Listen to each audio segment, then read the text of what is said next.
Pada kesempatan kali ini saya mau berbagi pengalaman pribadi saya ketika saya mengikuti seleksi penerimaan calon prajurit.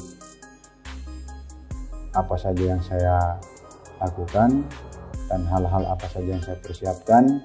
Di sini saya mau berbagi untuk kalian sehingga kalian bisa lulus dan lolos pada saat mengikuti seleksi penerimaan calon prajurit TNI di Angkatan Darat. Karena perlu kalian ketahui bahwa kalian lulus belum tentu kalian bisa lolos. Maksudnya apa? Tentu kalian bertanya, nanti saya akan jelaskan di akhir video saya. Jadi jauh-jauh hari sebelumnya kalian sudah mempersiapkan diri kalian, baik fisik, baik kesehatan, maupun apa saja yang kira-kira kalian butuhkan, yang kira-kira harus kalian siapkan ketika kalian mau mengikuti seleksi penerimaan calon prajurit nanti. Jadi ketika sampai pada hari seleksinya itu kalian sudah siap. Segala sesuatu yang dipersiapkan secara matang pasti hasilnya akan memuaskan. Kemudian apa saja yang harus kalian persiapkan pada saat kalian mengikuti seleksi? Di sini saya akan jelaskan dulu tahapan-tahapan seleksi yang akan kalian hadapi nanti, sehingga kalian bisa tahu apa kira-kira yang harus kalian persiapkan.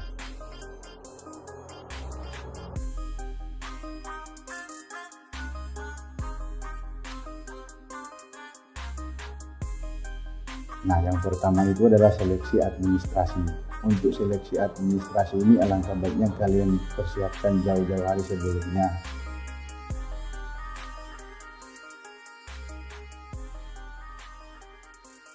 Alangkah baiknya sebelum kalian mendaftar, kalian datang ke tempat pendaftaran, kalian minta petunjuk di sana kira-kira persyaratan administrasi apa saja yang harus saya siapkan. Satu saja syarat mutlak dari administrasi ini yang tidak bisa diganggu-gugat, yaitu standar nilai. Jadi jika standar nilai kalian tidak memenuhi persyaratan, maka kemungkinan kalian akan gugur pada tahap administrasi ini. Namun apabila nilai kalian itu memenuhi standar sesuai dengan tahun kelulusan kalian, kalian pasti akan lulus pada tahap seleksi administrasi ini. Dengan catatan semua administrasi yang dibutuhkan harus sudah kalian siapkan.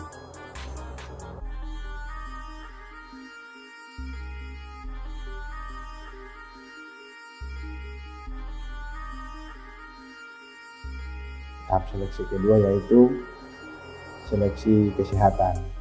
Tahap seleksi kesehatan ini dibagi menjadi dua tahap. Yang pertama seleksi kesehatan tahap 1. Seleksi kesehatan tahap 1 ini dia secara umum memeriksa bagian-bagian luar tubuh kita, mulai dari ujung kepala sampai dengan ujung kaki.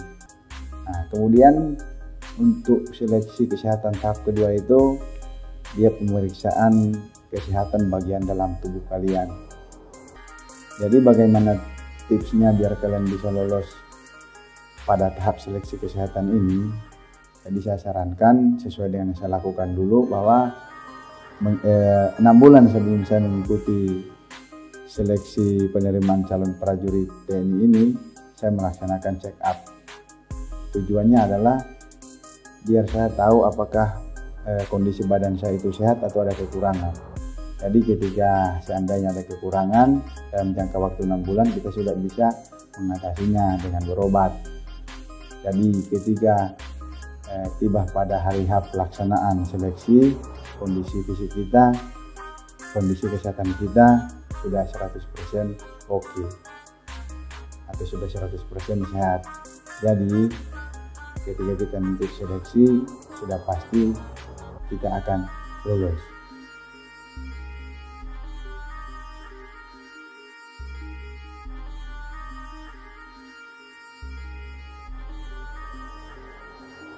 Jadi setelah kalian lulus seleksi kesehatan ini, kalian akan mengikuti seleksi Garjas. Dan seleksi Garjas ini terbagi dari beberapa bagian. Yang pertama Garjas A meliputi lari 12 menit untuk peraturan terbaru sekarang. Kemudian Garjas B meliputi push up, sit up, pull up, shuttle run, dan ada gerakan tambahan baru yaitu gerakan lunas. Kemudian setelah Garjas B kalian mengikuti tes renang dengan jarak 50 meter dengan menggunakan pakaian renang. Kemudian setelah kalian mengikuti seleksi renang, kalian akan mengikuti seleksi atau pemeriksaan postur. Jadi pada Garjas itu ada 4 tahapan yang harus kalian ikuti, yaitu Garjas A, Garjas B, renang, dan postur.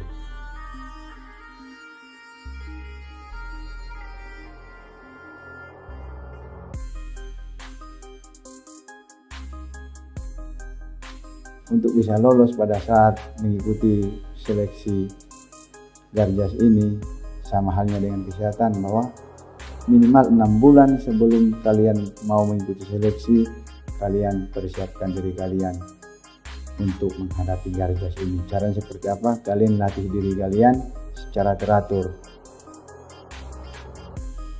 Apa yang akan kalian lakukan nanti, ya poin-poin materi yang saya sudah jelaskan tadi.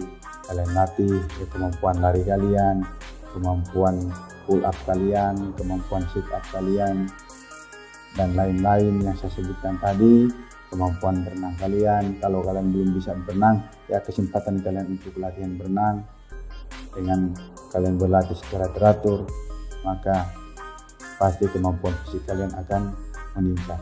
Dan kemampuan fisik kalian yang meningkat itu akan membuat kalian itu bisa lulus dalam menghadapi seleksi Garjas ini.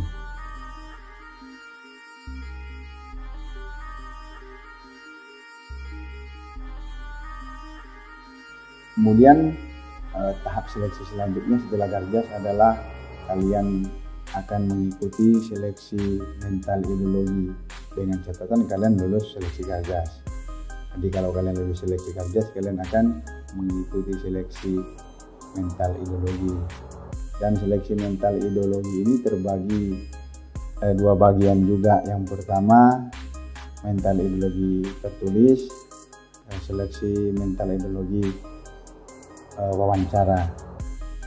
Nah, pada tahap wawancara ini yang ditanyakan tidak jauh dari apa yang kalian jawab pada saat mental ideologi tertulis.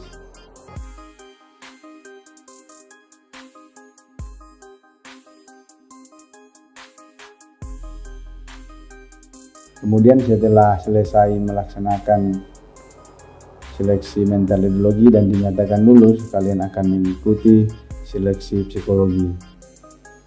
Nah, dalam seleksi psikologi ini karena banyak pertanyaan-pertanyaan yang harus kalian jawab, kemudian kalian juga akan disuguhkan dengan bentuk-bentuk gambar atau hitungan-hitungan singkat yang membutuhkan kecepatan berpikir.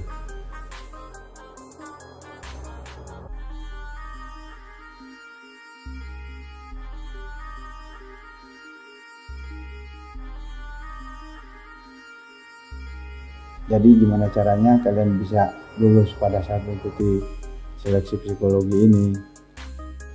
Kalian harus banyak mencari referensi. Kalau saya dulu, saya sering ke toko buku dan saya mencari soal-soal psikologi dan saya pelajari. Jadi tidak hanya dibaca tapi dimengerti maksud dari setiap pertanyaan itu. Karena pada dasarnya soal-soal psikologi itu tidak beda jauh dengan buku-buku yang beredar di toko buku.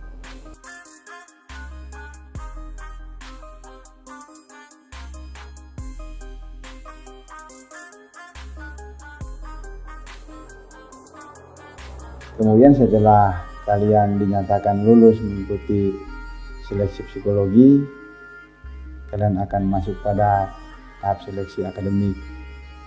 Nah, pada saat tahap seleksi akademik ini apa saja pertanyaannya? Kurang lebih pertanyaan-pertanyaan seperti kita waktu ujian di sekolah dulu, jadi hampir sama seperti itu. Namun ada jalur-jalur khusus yang tidak ada seleksi akademik. Misalnya kalian mengikuti seleksi penerimaan calon tamtama, di situ tidak ada seleksi akademiknya. Hanya untuk seleksi penerimaan calon bintara dan calon taruna akademi militer, di situ ada seleksi akademiknya. Khusus untuk seleksi akademik untuk calon taruna akademik kan biasanya dia materinya berisikan pelajaran-pelajaran IPA, matematika dasar, kemudian matematika IPA, bahasa Inggris, bahasa Indonesia. Kemudian setelah kalian lulus seleksi akademik, maka kalian akan masuk pada tahap terakhir, yaitu tahap sidang pentuhir.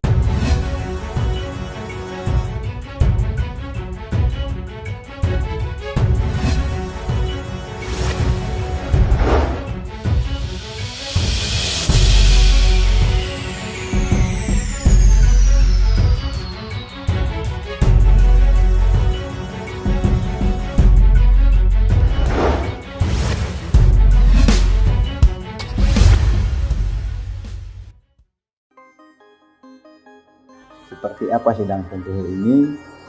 Di sini akan saya jelaskan.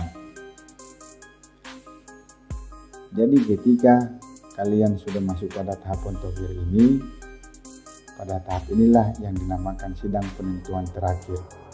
Dalam sidang penentuan terakhir ini akan dilaksanakan proses perankingan.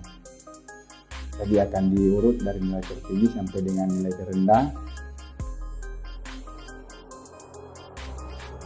Dari mana penilaian untuk menentukan proses perankingan ini? Dari setiap item seleksi yang kalian ikuti. Jadi setiap item seleksi yang kalian ikuti itu ada nilainya.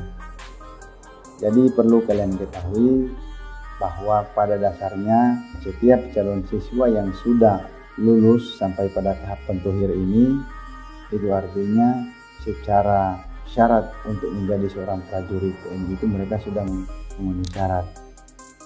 Jadi ketika kalian sudah sampai pada tahap pentuhir ini, itu artinya kalian sudah memenuhi syarat untuk menjadi calon prajurit TNI. Namun apakah kalian bisa lolos untuk sampai mengikuti pendidikan? Saya akan jelaskan. Jadi semua tergantung pada alokasi yang disediakan atau yang sudah ditetapkan dari komando atas. Karena setiap kodam-kodam yang melaksanakan seleksi penerimaan itu sudah ada alokasi masing-masing dari komando atas, itu sudah ditentukan.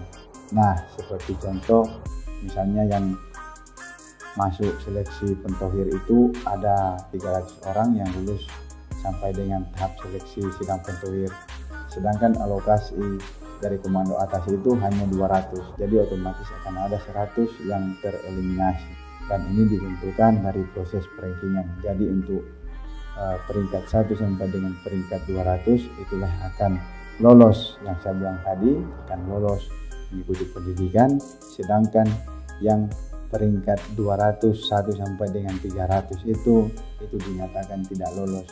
Bukan berarti kalian tidak memenuhi syarat untuk menjadi prajurit TNI, namun karena keterbatasan alokasi.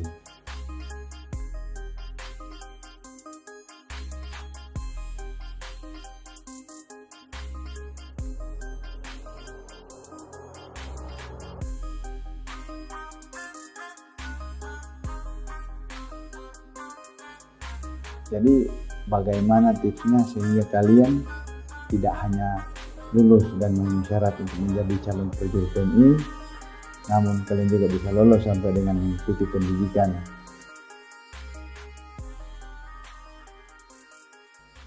Jadi tipsnya seperti yang saya sampaikan di awal, yaitu kalian laksanakan persiapan sematang mungkin.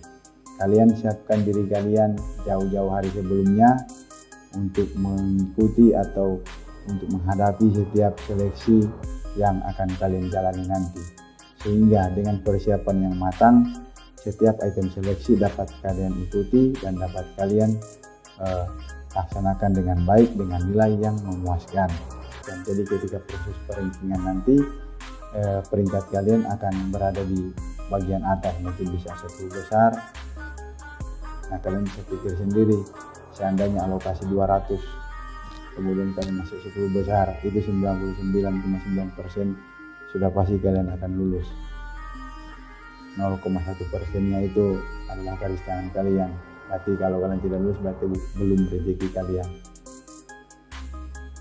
Demikian bagi-bagi pengalaman dari saya, semoga bermanfaat bagi kalian. Untuk kalian yang tertarik ingin mencoba, silakan kalian coba. Sudah jelas bahwa segala sesuatu jika dipersiapkan maka hasilnya akan memuaskan, karena usaha tidak pernah mengkhianati hasil. Demikian, sampai jumpa di video-video kami selanjutnya.